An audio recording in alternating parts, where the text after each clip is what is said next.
This is the Department of English, Government Postgraduate College, Attack for online classes, and I am Muhammad Ali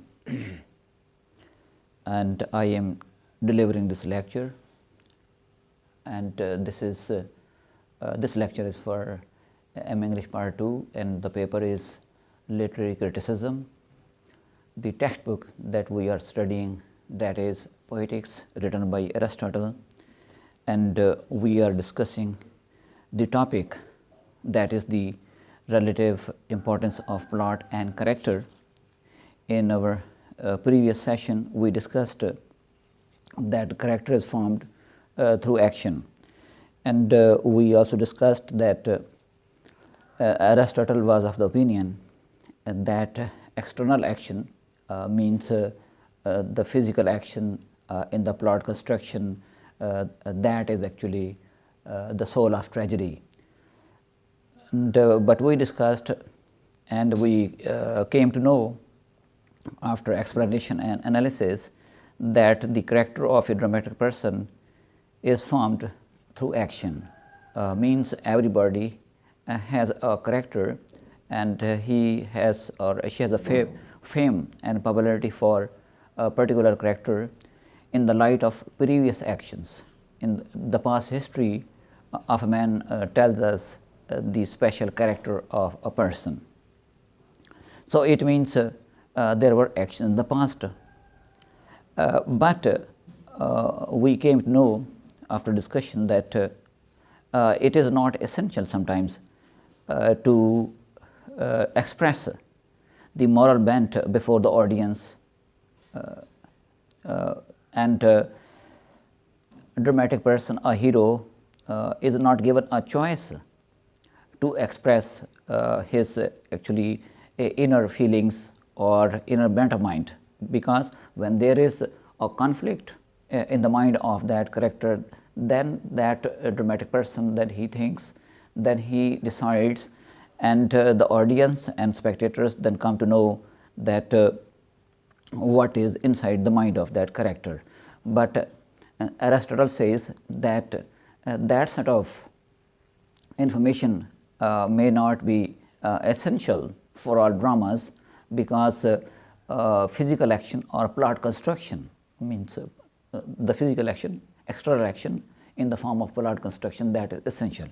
However, today we are going to discuss that the inward activities that are in the mind of a dramatic person, they are also important, and they are part and parcel of plot construction. And there are various forms of dramas, especially a closet drama, that was a very popular form of dramatic art, and closet drama is also considered dramatic art. And we find many examples of closet dramas today, and we find the action there in those dramas as well. So, today I am going to discuss and I am going to evaluate a few dramas that are known as closet dramas, or similar to closet dramas, and they are very popular. They are equal to the other dramas that are performed by the dramatist characters before the audience. So, let us discuss. First one is that the definition of closet drama. A closet drama is a play that is not intended to be performed outstage, but read by a solitary reader, or sometimes out loud in a small group. The contrast between closet drama and classic stage dramas dates back to the late 18th century. We find many examples, and John Milton has written closet drama. Similarly, the Romantic poets Lord Byron and P.B. Shelley, they also wrote closet dramas. First of all, I would like to explain Prometheus Bound, that is a Greek tragedy written by Aeschylus. The spellings of Aeschylus are Aeschylus, Aeschylus. He was from 524 to 455 BC. He was ancient Greek tragedians, the father of tragic drama. The play concerns the god Prometheus, who disobeys Zeus, Jupiter, and has saved humanity with his gift of fire. For this act, Zeus has ordered that he be changed to a remote crag. Crates and Bia, two servants of Zeus, carry on Prometheus and hurl him against rocky mountains in the Caucasus. Hephaestus, whose job is to chain Prometheus to the rock, follows them, and Crates states that this is a punishment for giving fire to human beings, and Prometheus must learn to like these rules. And this Prometheus bound, in this drama, there is no external action. Similarly, John Milton has also written a closer drama. Let us discuss background on Milton and Samson Agonist. The name of that drama is Samson Agonist. John Milton was one of the most important and influential British writers of the 17th century and wrote both prose and poetry. As you know, you may have heard of his most famous work, Paradise Lost, a book-length poem. Samson Agonist, that was composed in 1671, is also a long poem, and the Paradise Lost illustrates biblical themes. Samson Agonist is a dramatic poem, a dramatic written in blank verse, meaning presented like a play with dialogue for several characters, but is written in a poetic style. Blank verse uses meter, but does not adhere to a strict rhyming structure. Milton was one of the early masters of this poetic form. Drama of this time period was still heavily influenced by the ancient Greek tragedies such as Oedipus the King by Sophocles, that was composed in 429 BC, and Hecuba by Euripides.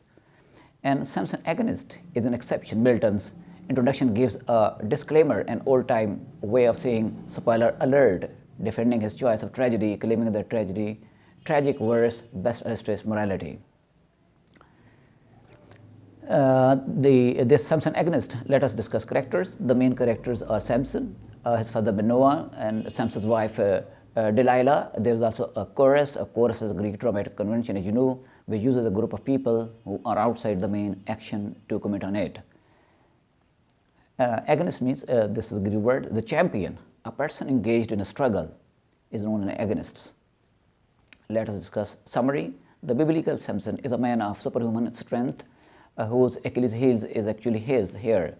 The drama takes place after Samson's wife Delilah has caught his ear, robbing him of his strength. He is imprisoned in Gaza, blinded by his enemies, the Philistines. In this drama, Samson finds himself at his lowest point. He has been betrayed by his wife, thrown in prison, and blinded. The chorus visiting him in prison doesn't help matters, lamenting the strong man's self-pitying state. Next, Samson's elderly father Manoah comes to prison and tells him that the Philistines are celebrating a feast day in commemoration of their defeat of Samson, which depresses him even more. Manoah has money for his son's ransom, but he can't seem to snap Samson out of his depression. Next, Samson's wife Delilah visits him, weeping and apologizing for her betrayal. While Samson eventually forgives her, he wants nothing more to do with her. Herephah of Gath, a giant, ridicules Samson in prison. Samson challenges him to combat, citing God as his strength, but Herephah bucks. Samson derides him as a coward, and Herephah runs off. The story's climax comes with offstage violence. Samson goes off to show his feats of strength in the Philistines festival. His father returns to the prison with the ransom, set-free money, and a messenger describes what has happened. Samson led docilely to the Philistines' temple, the main arena or place for the festival, pulls the building down around himself, killing his enemies and dying in the process. So these are the two dramas that are known as closer dramas. So in Prometheus, there is no outward movement. The main situation is at the end, in which it was the beginning. Now I am reading actually the text from your chapter, that is the relative importance of plot and character. In Prometheus, there is no outward movement. The main situation at the end is what it was at the beginning. There is a conflict of two superhuman wills neither of which can surrender to the other. Yet the dialogue is not mere conversation. Each of Prometheus' speech is a step forward in the action.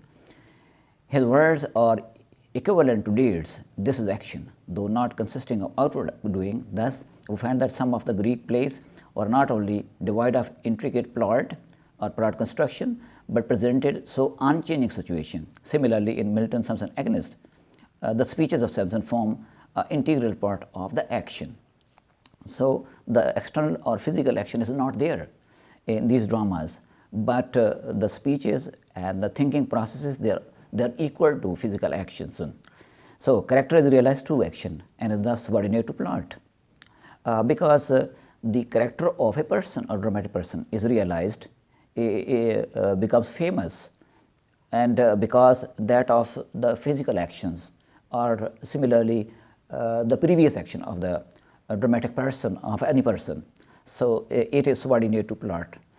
It has to be realized that dramatic characters exist through what, now I am reading from your text, it has to be realized that dramatic characters exist through what they say or do. The character is actualized through action. It is the action of the personage that leads to either happiness or misery. The plot is the groundwork or the design through the medium which ethos drives its meaning and dramatic value. Means on the basis of plot construction, there is physical action, and on the basis of that physical action, the morality or the moral bent is formed. The most beautiful colors, says Aristotle, laid on confusedly, will not give as much pleasure as to the chalk outline of a portrait.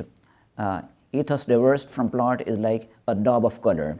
Means if we want to make the moral bent of a dramatic person, we need a proper plot construction. That is the saying of Aristotle. And because otherwise morality would be there, but that would just like a meaningless color, beautiful in itself, but which apart from form gives a little pleasure. If color is there, but there is no painting, if there is no design. Similarly, if morality is there, but plot construction is not there, then the beauty is there, morality is there, but that artistic beauty is not there. A play is like a living organism. Its animating principle is the plot, according to Aristotle. Without it, the plot could not exist. It is the plot which gives to the play its inner meaning and reality, as the soul does to the body. The true significance of tragedy lies in the plot. It is through the plot that the end or the intention of the tragedy is realized. It is the sequence of the events which are to be produced to produce the emotional effect special to tragedy. In the plot, there are the reversal of situation and discoveries which most powerfully evoke the tragic feelings. Thus, plot is supreme and character is subordinate to it, says Aristotle.